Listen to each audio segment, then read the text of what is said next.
सबसे पहले मैं प्रधानमंत्री नरेंद्र मोदी की बात करूंगा। नरेंद्र मोदी ने बेरोजगारों को वादा किया था कि मैं करोड़ों जॉब दूंगा। क्या आप जानते हैं? मीडिया को तो माने तो उन्होंने कभी ये कहा ही नहीं। एबीपी न्यूज ने फैक्ट चेक किया जिसमें कहा कि बीजेपी ने तो कहा कि कांग्रेस ने रोजगार नहीं दिए। इसका मतलब ये नहीं कि हम रोजगार देंगे।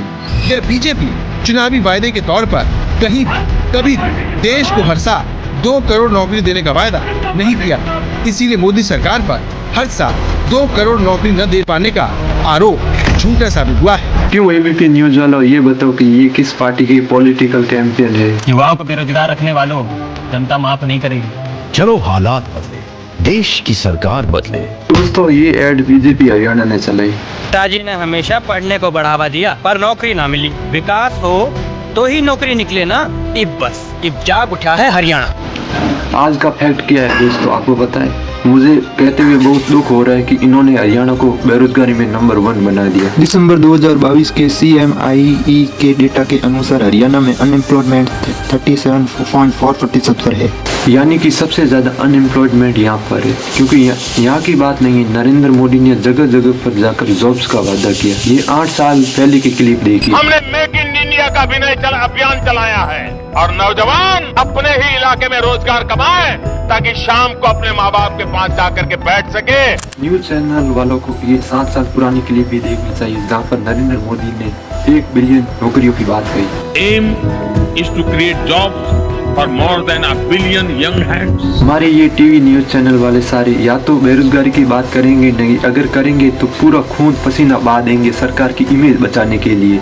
जैसा कि आप ये देख सकते हैं सुधीर चौधरी को। इन्होंने करीब 4 साल पहले ये एक प्रोग्राम किया जिसमें इन्होंने कहा कि सबको सरकारी नौकरियां क्यों चाहिए। ये आम जनता को ही डांटने लग गई। कहने लगे तुम्हें सरकारी नौकरी क्यों चाहिए, क्योंकि तुम्हें ऊपर की कमाई करनी है, यानी कि रिश्वत लेनी है।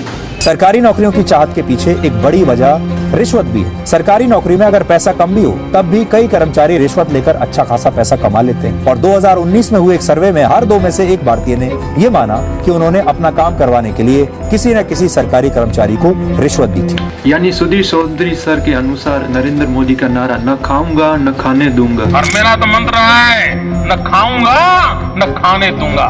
यहाँ ये कह रहे युद्ध स्किल्ड नहीं है। स्किल्ड ना होना भी एक बहुत बड़ी वजह है। इसके पीछे किसकी जिम्मेदारी है? क्या सुधीर सर हम ये मान ले कि प्रधानमंत्री का स्किल इंडिया वो भी एक जुमला था? भारत में बहुत सारे लोग परीक्षा देकर, पैसा देकर, किसी नेता की सिफारिश लगाकर किसी भी तरह से सरकारी नौकरी पाना चाहते हैं। और इसकी सबसे बड़ी वजह यह है कि सरकारी नौकरियों में काम के घंटे बहुत ज्यादा नहीं होते, काम के घंटे तय होते हैं, छुट्टियां जी भर के मिलती हैं। यानी कि सुधीर सर के अनुसार देश के युवा यानी कि हम लोग आलसी और कामचोर है।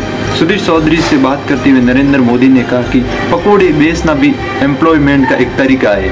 अगर आपके GTV स्टूडियो के बाहर कोई पकोड़े बेचता है और शाम को 200 रुपया कमा करके घर जाता है, उस व्यक्ति को आप रोजगार मानोगे कि नहीं मानोगे?